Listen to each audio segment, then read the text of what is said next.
When relocating or buying in Calgary, it can be tough to decide whether you should live in the suburbs or the inner city.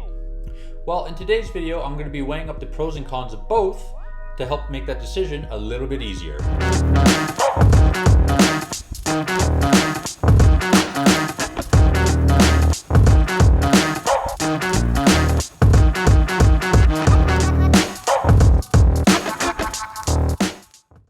Hello everyone and welcome to my channel. My name is Ryan Hawkins and I'm a local real estate agent here in Calgary, Alberta. If you're new to my channel, then please like, subscribe, and turn on that notification bell to be notified about my next video. As I said in my intro, we are talking about the pros and cons of living in the suburbs or the inner city and which is right for you. Now there are a lot of pros to living in the suburbs. First of all, you get more bang for your buck, meaning that it is generally less expensive to live out in the suburbs. You also might get a larger home with more updated floor plans and newer updated appliances. Also, with living in the suburbs, you generally get more space comes with it. This means a larger backyard. You might also get a double attached garage. And as well, there's more privacy because the lots are bigger. There's a lot more distance between you and your neighbors. But there are some cons to living in the suburbs. My biggest one is that there's less of a buzz going out there, meaning that there are less restaurants and a little bit less entertainment activities for you to enjoy. As well, if you're someone that works in the city center or close to it, it is generally a longer commute to and from work each day. However, in saying this, Calgary does have a good transport system. So if you are deciding to live in the suburbs, maybe choosing somewhere close to a train station or a bus stop would be something to consider. Now moving to the inner city, one of the pros that the inner city does have versus the suburb is there is that buzz and liveliness to it.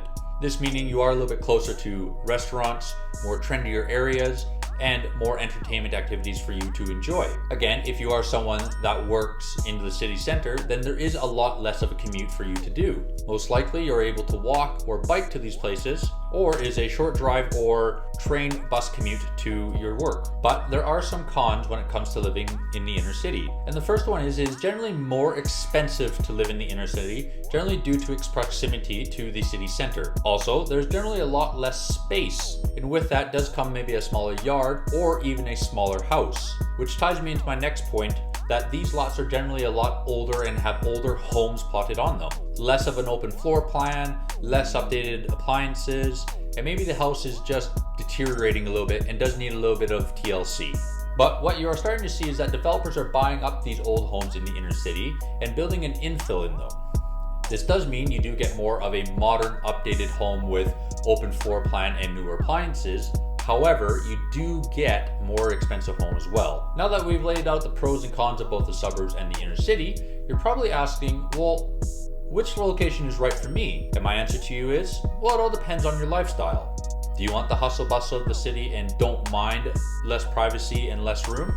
Well, then maybe the inner city is right for you. But if you're someone that likes a little bit more privacy, maybe a bit of a newer home, and don't mind the commute, well, then the suburbs would be a good option as well. That's all I have for you today. If you have more questions on deciding whether you should live in the suburbs or the inner city, please don't hesitate to reach out and contact me. All my information is down in the description, and I will gladly answer any questions that you may have. Take care.